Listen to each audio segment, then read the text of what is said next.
네, 안녕하십니까. 저는 서울특별시 관악구의회에서 이제 재선으로 네, 재성. 의정 활동하고 있는 행정재경위원장 맡고 있는 주무열 구의원입니다. 과제가 있고 네. 이제 문제가 있고, 이제 과제라 하면 이제 이 지역에서 힘을 합쳐서 관악구 전체에 필요한 사업들을 말하는 것인데, 기본적으로 관악구가 대중교통 환경이 굉장히 열악해서요. 경전철 서부선 문제 굉장히 네. 심각하고요. 그 다음에 관악구가 추진하고자 하는 방향 중에 벤처밸리 사업이 있습니다. 중국의 중관촌이라든지 뭐 미국의 실리콘밸리, 그러니까 스탠퍼드 대학을 중심으로 하는 밸리라든 이런 것처럼 대한민국에도 서울대학교를 중심으로 벤처밸리를 만들자라고 하는 흐름 속에서 네. 지난 몇 년간 이제 여러 가지 사업들을 추진해 왔는데, 이제 그것들이 더 고도화해야 될 필요가 있죠. 관악구에 이제 복개된 도로라고 하거든요. 네. 예전에는 하천이었지만 이제 그 위를 도로로 덮어둔, 그러니까 이제 언젠가는 복원해야 될 대상이죠. 이제 도림천이 복원됐는데 이제 남은 과제 하나가 봉천천 복원이라고 할 수 있겠습니다.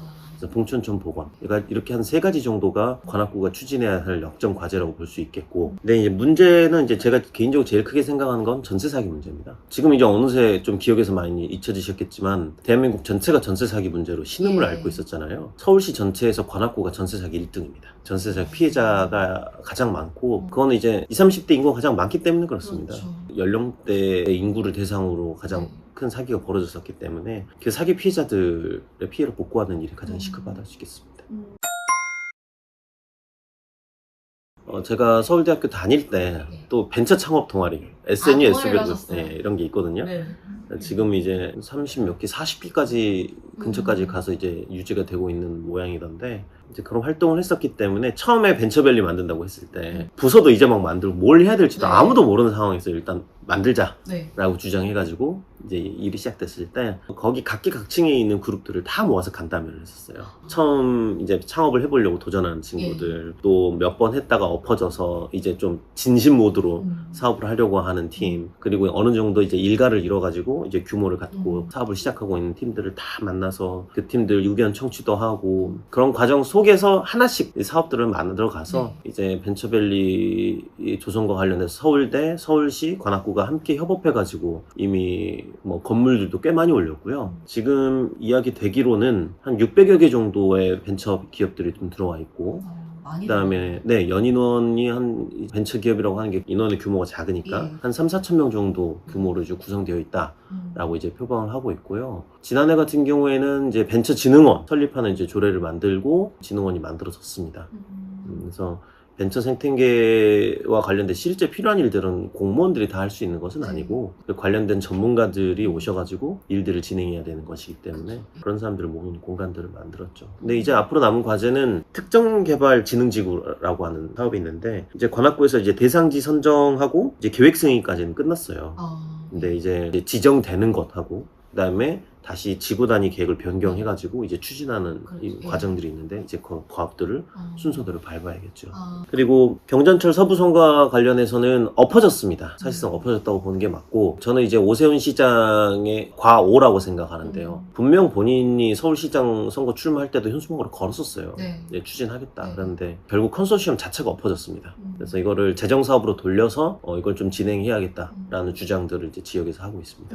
봉천천 복원 관련해서도 이제 초기 용역 정도 예산 정도밖에 안 들어갔을 텐데, 서울시의 생태하천 복원 사업 예산이 있거든요. 이제 이거를 잘 끌어올 수 있는 CEO로서 기능을 해야겠고, 그다음에 전세 사기 피해자들과 관련해서는 좀 더 세심한 지원을 할 수 있도록 노력을 해야 될 것 같아요.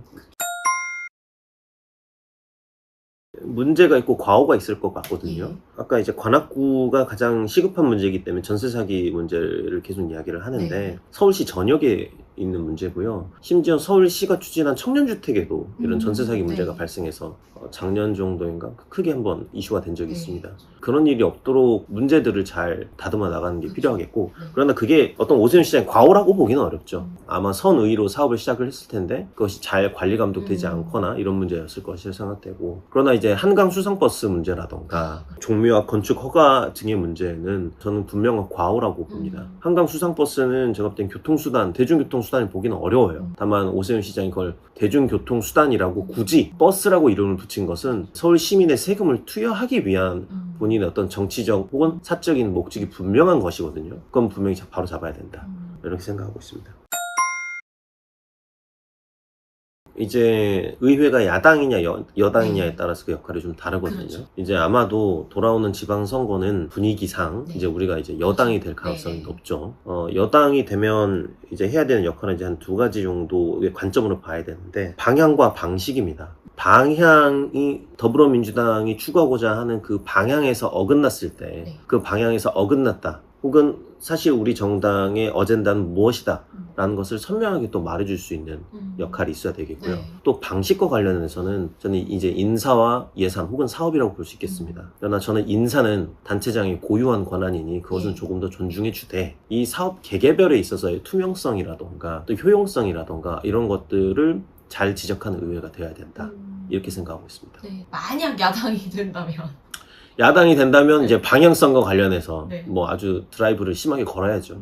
그러나 이제 또 여러 가지 생각이 있습니다. 현실적으로 막기 어려운 부분이 있거든요. 예. 집행부의 권력이 그렇죠. 너무 네, 네. 막강하기 때문에 모든 것을 반대만 했다가는 실제 필요한 여러 가지 사업들도 가져오지 못할 가능성도 있어요. 네. 그러니까 시의회에 있는 여러 동료들과는 어떤 어젠다와 관련해서 우리가 어떤 걸 지켜내자는 될 수 있지만, 모든 걸 막자 이래버리면 자기 지역에 있는 모든 사업이 막히거든요. 현실적으로 선택할 수 있는 문제가 아니에요. 현실 정치인에게는. 네. 조금 더 뭐 사회 운동가라던가 네, 네. 그런 입장에서는 나와 성향이 맞지 않는 사람이면 모든 걸 방해하자라던가 단순히 투쟁하자라던가 이런 주장들을 할 수 있겠지만, 네. 현실 정치인이 된 입장에서는 우리들의 어젠다도 몇 가지는 지켜내면서, 그러나 또 그거를 그 지렛대 삼아가지고 우리 지역에 필요한 사업들, 각자의 지역에 필요한 사업들, 네. 혹은 대한민국 수도 서울에 필요한 사업들을 또 만들어 나가야죠.